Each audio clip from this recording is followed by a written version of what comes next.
Hello everyone, कैसे हैं आप? वेलकम है आपका फैक्ट एंड लॉजिक्स एकेडमी में। तो आज के सेशन में हम अपने चैप्टर को कंप्लीट करेंगे। Chapter number 3, fibre to fabric.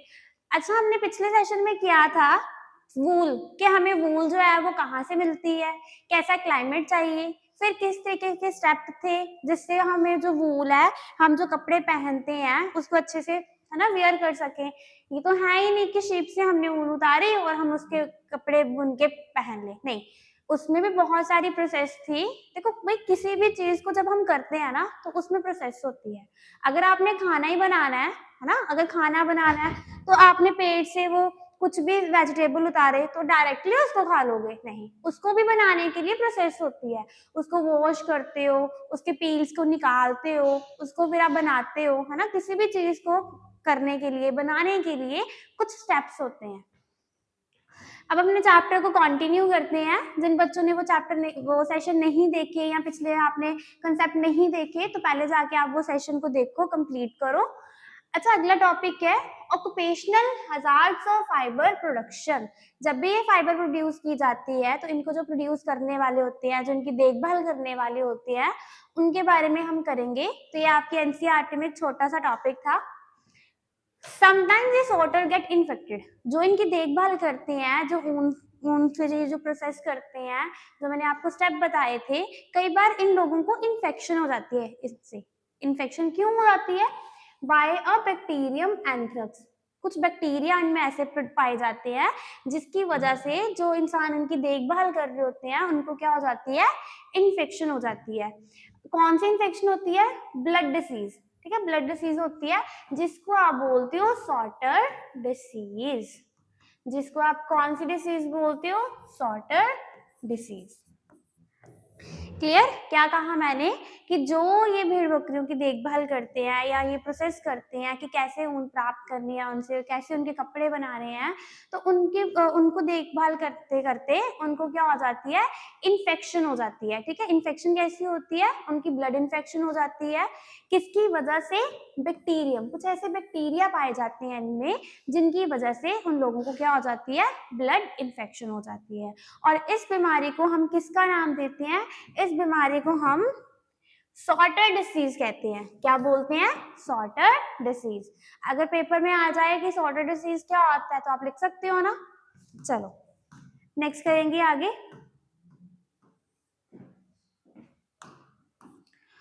Silk. अब सिल्क क्या होती है? सिल्क के कपड़े तो सबने पहने हैं, शाइनी से, इस तरीके से। अगर आप देखो तो है ना, आपकी मदर्स जो है जो सूट वगैरह पहनती हैं या जिनकी मदर साड़ी वगैरह वियर करती होंगी, तो ये सिल्क की ऐसे शाइन करता है ये कपड़ा। तो ये आपने देखा है ना।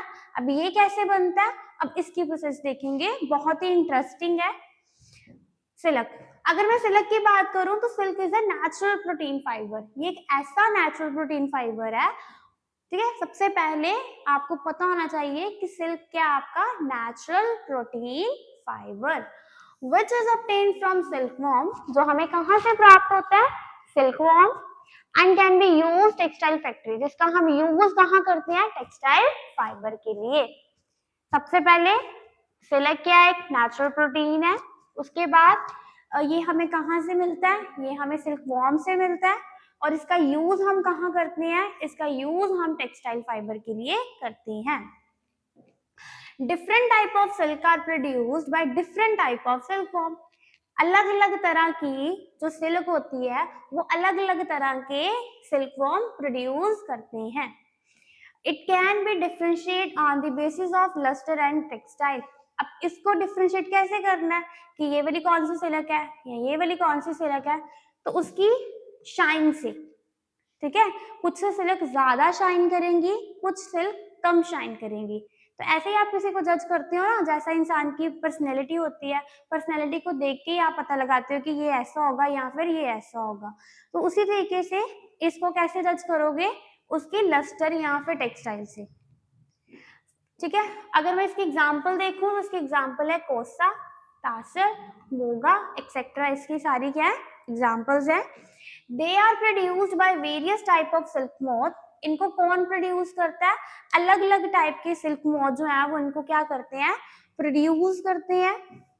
One of the common type in the mulberry silk, एक मलबेरी सिल्क मोथ जो है वो एक कॉमन टाइप की क्या है आपकी, कॉमन टाइप है इनकी। इतना क्लियर कि सिल्क क्या है, नेचुरल प्रोटीन है, इसको सिल्क वॉर्म से हमें मिलती है, फिर इसको हम टेक्सटाइल फाइबर के लिए यूज करते हैं। फिर कहते हैं अलग अलग तरह की सिल्क जो है वो अलग अलग तरह के सिल्क वॉर्म प्रोड्यूस करते हैं, इसको डिफ्रेंशिएट इसके लस्टर या टेक्सटाइल के भी हाथ पे किया जाता है। और अगर इसकी एग्जांपल देखी जाए तो कोसा, तजार, मोगा इसकी क्या है, एक एग्जांपल है। नेक्स्ट बढ़ते हैं आगे। अब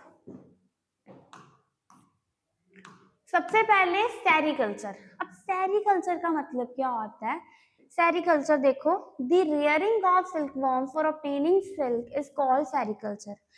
रियरिंग का मतलब क्या होता है, देखभाल करना।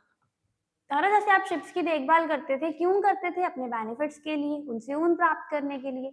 उसी तरीके से सिल्क वॉर्म की भी देखभाल की जाती है, क्यों की जाती है, ताकि उनसे हमें क्या प्राप्त हो सके, उनसे हमें सिल्क प्राप्त हो सके। तो इसी को ही हम क्या बोलते हैं, सेरीकल्चर। इसी को ही हम क्या बोलते हैं, सेरीकल्चर। क्लियर है क्या बोला मैंने, सिल्क वॉर्म की देखभाल क्यों की जाती है, ताकि उनसे हम सिल्क को ऑब्टेन कर सकें। तो इसी प्रोसेस को हम बोलते हैं sericulture. In this process silk worm are rear appropriate temperature. पहले ये देख लो, ये एक एडल्ट बटरफ्लाई, ये क्या प्रोड्यूस कर रही है, एग प्रोड्यूस कर रही है। और हीट की वजह से जब ये एग टूटेगा, है ना, टूटेगा, तो ये किस में आ जाएगा, लार्वा में आ जाएगा। किस में आ जाएगा, लार्वा में। और अगर आप देखो तो लार्वा क्या कर रही है, शहतूत के पत्ते जिसको आप मलबेरी लीव्स कहते हो, उसके ऊपर क्या कर रही है, खाना खा रही है। खाना खाते खाते वो किस में कन्वर्ट हो जाती है, प्यूपा में, प्रोटीन की लेयर बन जाती है इनके आसपास। फिर एक वो क्या बन जाता है, डेवलपिंग मोथ। और फिर दोबारा अगेन वो एक एडल्ट बन जाता है। तो ये एक ऐसी लाइफ साइकिल है जिसकी वजह से ये जो आपका सिल्क वॉर्म है ये क्या होता है, प्रोड्यूस होता है। सबसे पहले मदर एडल्ट, उसने एग प्रोड्यूस किए, एग आपके हैच हुए। हैच का मतलब क्या होता है, टूटना, वो टूटे। और जब वो टूटे तो वो लार्वा में कन्वर्ट हुए। अब लार्वा ने क्या हुआ, शहतूत के पत्तों को खाया, प्रोटीन मिला, उसी पर्ट को उसने अपने आसपास कर लिया। इसको आप बोलते हो प्यूपा। इसको क्या बोलते हो, प्यूपा। और वही प्यूपा अब क्या बन गया, एक डेवलपिंग मोथ। और अगेन वो किसमें कन्वर्ट हो गया, एडल्ट। क्लियर है जो मैंने समझाया आपको, ठीक है। In this process silkworm are rear appropriate temperature and humidity to get silk thread for cocoon. अब देखो, इनके अंडे जब हैच होते हैं ना, तो एक उनको पर्टिकुलर टेम्परेचर चाहिए होता है। क्या चाहिए उनको, एक पर्टिकुलर टेम्परेचर और ह्यूमिडिटी चाहिए, ताकि उनसे हम क्या प्राप्त कर सके, सिल्क थ्रेड प्राप्त कर सके। किससे, कोकून से। Life of silk moth, development silk moth, अब ये देखेंगे आगे। इतना तो समझ आ गया ना कि रियरिंग और सिल्क वॉर्म मतलब सिल्क वॉर्म को संभाल के रखना। क्यों संभाल के रखना, ताकि उनसे हमें क्या प्राप्त हो सके, सिल्क प्राप्त हो सके, जिसको आप सेरीकल्चर बोलते हो।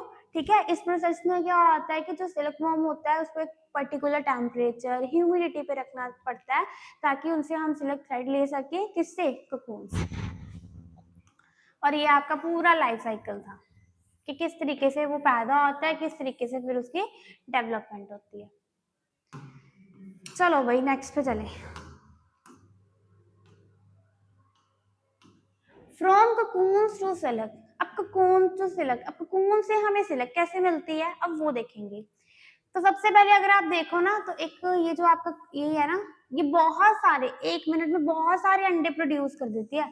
ये देखो, अगर आप देखो तो, अगर आपको स्क्रीन पे दिख रहे हैं तो बहुत सारे इसने क्या किए, अंडे एक टाइम पे वो अंडे प्रोड्यूस कर देती है। For obtaining silk, silkworm are rear on a large scale. इनसे सिल्क प्राप्त करने के लिए किसान क्या करते हैं, जो भी इनको पालते हैं, वो बहुत बड़े मात्रा पे क्या करते हैं, सिल्कवॉर्म को पालते हैं। और female silk moth give hundreds of egg at a time. एक बार में 100 है, एक बार में जो ये जो फीमेल सिल्कवॉर्म होती है, सिल्क मोथ होती है, ये क्या कर देती है, अंडे प्रोड्यूस कर देती है। मतलब एक टाइम पे वो 100 एग प्रोड्यूस कर रही है। कौन, सिल्क मोथ। ये देखो, ठीक है। आगे बोला है the egg layer by silk moth is store on the strips of cloth और paper and sold to farmer. अब इन एग्स को क्या किया जाता है, क्लॉथ या पेपर के स्ट्रिप्स में रखा जाता है, फिर आगे किसानों को बेच दिया जाता है।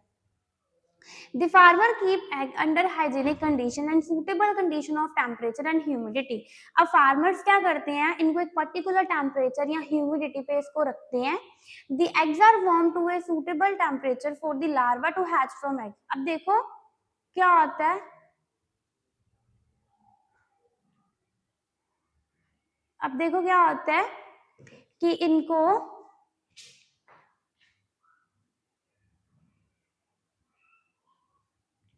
अब क्या होता है कि इनको एक पर्टिकुलर टेम्परेचर पे रखा जाता है। क्यों रखा जाता है, ताकि इनके जो अंडे हैं वो हैच कर पाए, ठीक है, थोड़े हैच हो जाएं जिनसे वो ये बाहर निकल आए। This is done when mulberry leaves bear a fresh crop of leaves. ये कब होता है, जब ये मलबेरी फ्रेश लीव्स को खाती हैं। क्लियर इतना। क्या हुआ, सबसे पहले कि बहुत सारे मात्रा पे सिल्क मॉथ को पाला जाता है, वो एक ही टाइम पे 100 अंडे दे देती हैं। फिर लोग क्या करते हैं, इन अंडों को क्लॉथ या पेपर में रैप करके आगे किसानों को देते हैं। फिर आगे किसान क्या करते हैं, इन एग्स को हाइजीनिक कंडीशंस में रखते हैं एक पर्टिकुलर टेम्परेचर और ह्यूमिडिटी पे, ठीक है। इनको वार्म चाहिए होती है। अब किसी भी अंडे को हैच हो रहा है, अगर उस अंडे को टूटना है, उनसे कोई चीज बाहर आनी है, तो उसको गर्माहट चाहिए। अब गर्माहट आने के लिए जो उसके वो चांसेस होंगे वो दो होंगे। वो कैसे होंगे, एक तो होंगे सनलाइट और एक होता है बॉइलिंग। एक second,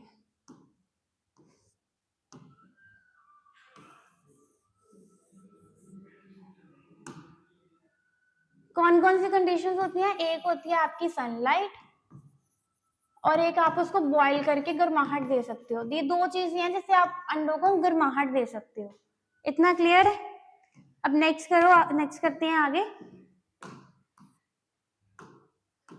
The larva called caterpillar or silkworm eat day and night and increase enormous in size। देखो अब ये लार्वा, जब ये अंडा टूट गया, हैच कर गया, तो लार्वा आ गया। अब लार्वा क्या करेगा, दिन रात ये जो मलबेरी लीव्स हैं इसको खाते हैं और क्या करते हैं, ग्रो कर पाते हैं, अच्छे से ग्रो कर पाते हैं। अगर अच्छे से ग्रो कर पाएंगे फिर ही हम इसे अच्छे से ले पाएंगे। तो किसान भी यही चाहते हैं कि अच्छे से ग्रो कर पाए, इनको अच्छे से टेम्परेचर प्रोवाइड किया जाता है। अगर आप देखो तो ये देखो, जो लार्वा है ये शहतूत की पत्तियों पे दिन रात अपने प्रोटीन को लेता है और लेके क्या करता है, अच्छे से ग्रो करता है। इतना क्लियर है। The worms are kept in clean bamboo tray along with freshly chopped mulberry leaves। कई बार किसान क्या करते हैं, इस तरीके की ये ट्रे आप देख रहे हो, ठीक है, इस तरीके की। After 25 to 30 days the caterpillar stop eating. 25 और 30 दिनों के बाद जो कैटरपिलर होता है वो क्या करता है, खाना खाना बंद कर देता है and move A टिनी chamber of bamboo in the tray off spin cocoon. और इस तरीके के कोकून बनना शुरू हो जाते हैं, ठीक है। स्मॉल रेक्स और ट्विग्स में be provide in the trays to which cocoon get attach. इसमें रैक्स और ट्विग्स प्रोवाइड की जाती हैं ताकि जो कोकून्स है इसमें क्या कर जाए, अटैच कर पाए। क्लियर। नेक्स्ट है कैटरपिलर और silkworm spin the cocoon inside which develop the silk moth. ये इसमें ही डेवलप होते हैं और क्या बन जाते हैं, एक सिल्क मॉथ बन जाती हैं।